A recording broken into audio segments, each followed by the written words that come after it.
সর্বোচ্চ ডিগ্রি নিয়ে অনেকেই পেশা হিসেবে বেছে নেন শিক্ষকতা। চাকরির নিরাপত্তা আর সম্মান পাবার আশাতেও এটি পছন্দের চাকরি। যদিও সরকারি মাধ্যমিক শিক্ষকদের আক্ষেপ পদোন্নতি কাঠামোর বৈষম্যের কারণে তারা মর্যাদা থেকে বঞ্চিত। 2 যুগেরও বেশি সময় ধরে এন্ট্রি পদে নবম গ্রেডের দাবিতে আন্দোলন করে আসছেন শিক্ষকরা। তাদের অভিযোগ, সরকারের বিভিন্ন সেক্টরে কাঠামোগত সংস্কার হলেও উপেক্ষিত কেবল মাধ্যমিক শিক্ষকরা। রাজপথে অনেক আন্দোলন করছে, যার কারণে অনেক আমাদের মতো এখানে অনেকে আছে যারা এই দাবির পিছনে দৌড়াতে দৌড়াতে বিভিন্ন জায়গায় বদলি হয়েছে, কিন্তু দাবি বাস্তবায়ন হয় না। কারণ অনেক চেষ্টা করার পরও কেউ কেউ চায় যে এটা দাবায় রাখুক। আপনারা যারা তরুণ আসছেন, আমাদের এই নবম গ্রেড এবং সঠিক পদসমান যদি বাস্তবায়ন হয়, তাহলে আমরা ভবিষ্যতে অবশ্যই দ্রুত সবকিছুরই এবং সফলভাবে আমরা সফলতা অর্জন করতে পারবো। সবাইকে ধন্যবাদ।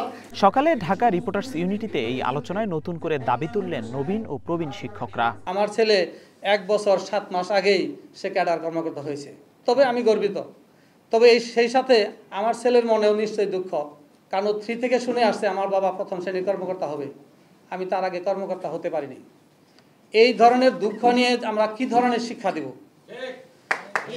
আর 1973 সন থেকে যদি আমরা বিবেচনা করি যে সারা বাংলাদেশের বিভিন্ন সেক্টরে কতগুলো পদের আপগ্রেডেশন হয়েছে, এমনকি রাজস্ব খাতে না, প্রজেক্টে নিয়োগ পেয়েও 10ম গ্রেডে নিয়োগ পেয়ে, একাদশ গ্রেডে নিয়োগ পেয়েও তারা 9ম গ্রেড হয়ে গেছে। শিক্ষক নেতারা জানান, 5 দফা দাবি না মেনে নেওয়া পর্যন্ত চলমান থাকবে তাদের এই আন্দোলন। স্বতন্ত্র মাধ্যমিক শিক্ষা অধিদপ্তর প্রতিষ্ঠা, পদোন্নতি ও পদায়ন আর বকেয়া সিলেকশন গ্রেড ও টাইম স্কেল মঞ্জুরি আদেশ দ্রুত দেওয়ার দাবি রয়েছে এই 5 দফায়। কলেজ টিচারদের নিয়োগযোগ্যতা মাস্টার্স, আমার নিয়োগযোগ্যতা মাস্টার্স, তাহলে ওনাকে একই নিয়োগযোগ্যতায় ক্যাডার 9ম গ্রেড দেওয়া হবে, আমাকে নন ক্যাডার 10ম গ্রেড কেন?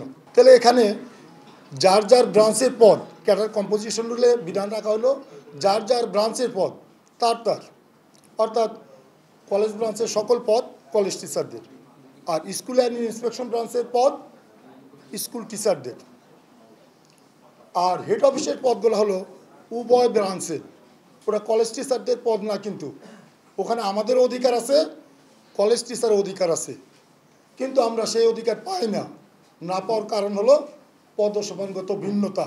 এখানে যে পদে যোগদান, সেই পদ থেকেই 90% টিচারের অবসরে যাইতে হয়, সেই সেক্টরে সে থাকবে কেন?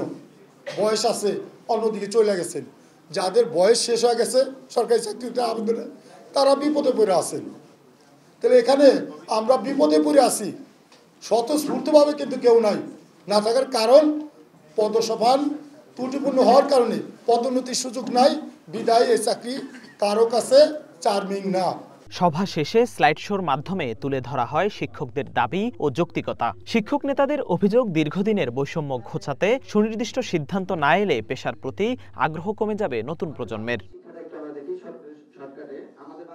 জিহাদুল ইসলাম, ওয়ান নিউজ, ঢাকা।